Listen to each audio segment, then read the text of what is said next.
Welcome to the History Lord channel. You join us here again today outside St Pancras Hospital, and we're going to be talking about another person associated with the building.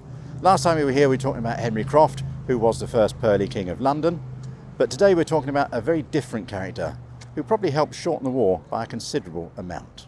That man was Glyndwr Michael. Who was he? Well, he was actually the man who never was. So let's have a look at his story.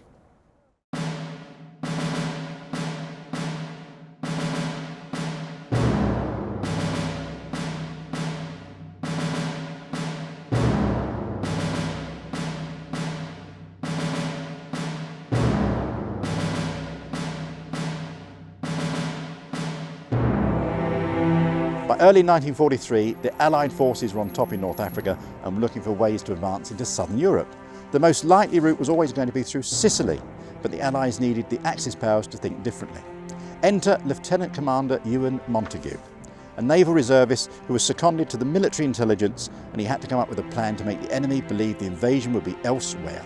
He was assisted by Lieutenant Charles Cholmondeley, and they devised a plan called Operation Mincemeat, a plan to try and make it look like Greece was the intended invasion site. The plan was simple in principle, but elaborate in execution. A body would be washed ashore in Huelva, southern Spain, where known German spy sympathisers were situated.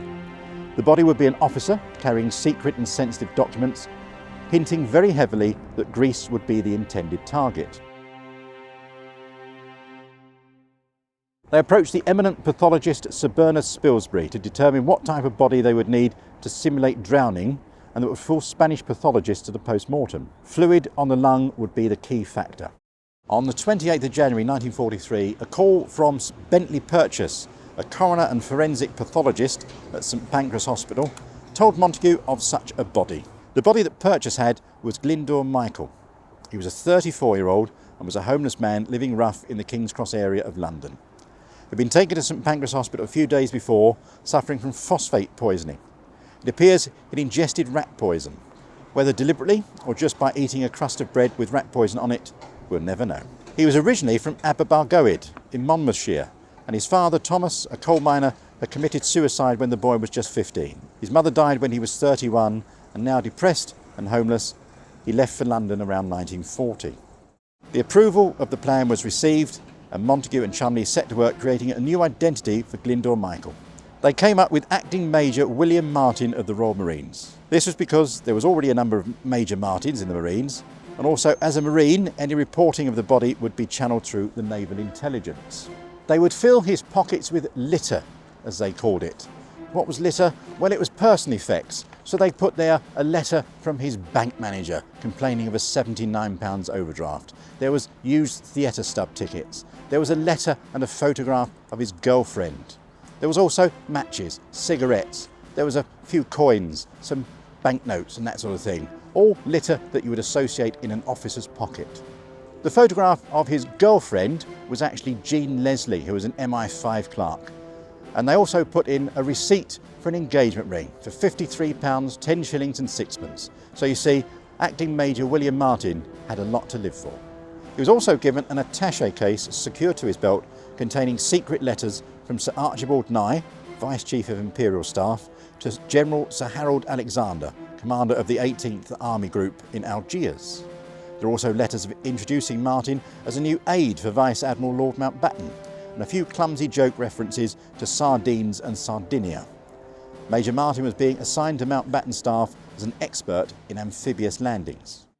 In the early hours of the 17th of April 1943, the corpse of Michael was dressed as Martin, although there was one last-minute hitch. The feet had frozen. An electric fire was located and the feet defrosted enough to put the boots on properly. The body was placed in a canister, which was filled with 21 pounds of dry ice and sealed up. When the ice sublimated, it filled the canister with carbon dioxide, drove out any oxygen, thus preserving the body without refrigeration. The canister was placed into a van of an MI5 driver, St John Jock Horsfall, who had been a racing champion before the war. Cholmondeley and Montagu travelled in the back of the van, which drove through the night to Greenock in West Scotland, where the canister was taken on board the submarine HMS Seraph. Seraph's commander, Lieutenant Bill Jewell, and crew had previous special operations experience. Jewell told his men the canister contained a top-secret meteorological device to be deployed near Spain. On April the 19th, Sheriff set sail and arrived just off the coast of Huelva on the 29th of April, having been bombarded twice en route. After spending the day reconnoitring the coastline, at 4:15 a.m. on the 30th of April, Sheriff surfaced. Joule had the canister brought up on deck and sent all the crew below except the officers. They opened the container and lowered the body into the water. Joule read Psalm 39 and ordered the engines full astern.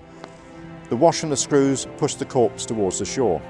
The body of Major Martin was found around 9:30 a.m. on the 30th of April 1943 by a local fisherman. It was taken to Huelva by Spanish soldiers, where it's handed over to a naval judge. Vice-Consul Hazeldine was officially informed by the Spaniards, and he reported back to the Admiralty that the body and briefcase had been found. A series of pre-scripted diplomatic cables were sent between Hazeldine and his superiors, which continued for several days. The British knew these were being intercepted, and although they were encrypted, the Germans had broken the code. The messages played out the story that it was imperative that Hazeldine retrieve the briefcase because it was important.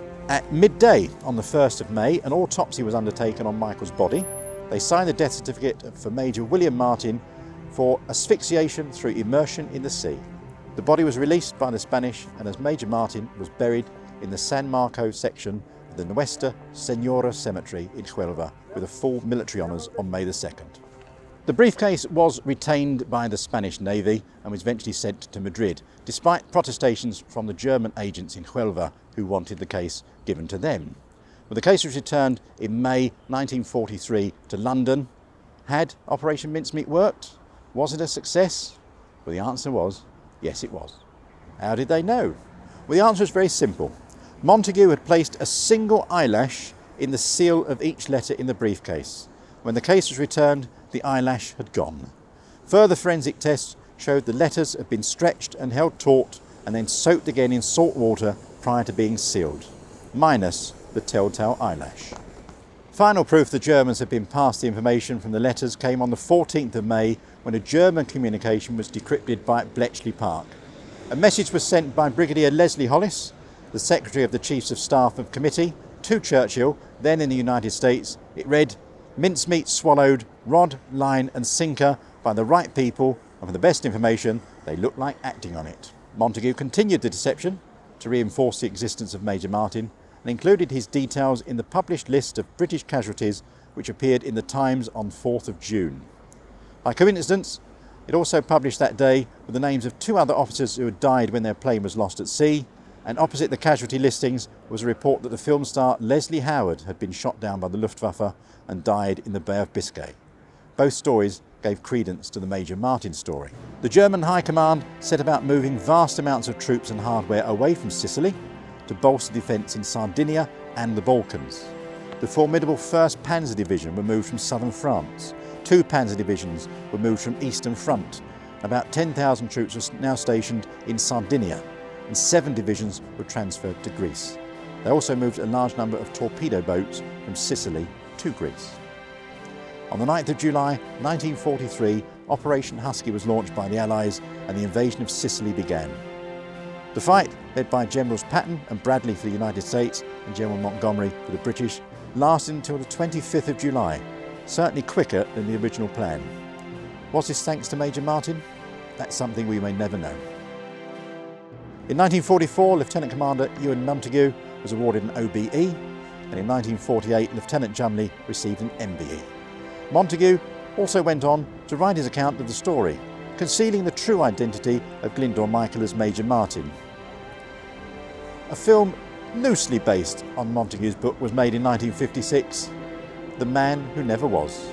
In 1996, Glyndor Michael was finally identified as the man who was Acting Major William Martin. His gravestone now reads something extra. His grave in Huelva actually reads, William Martin, born 29th of March 1907, died 24th of April 1943, beloved son of John Glyndor Martin and the late Antonia Martin of Cardiff, Wales. Dulce et decorum est pro Patricia Mori RIP.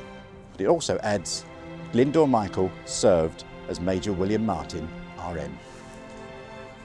And a plaque was added to the war memorial in Aberbargoed in Monmouthshire in Wales, and it called him the man who never was.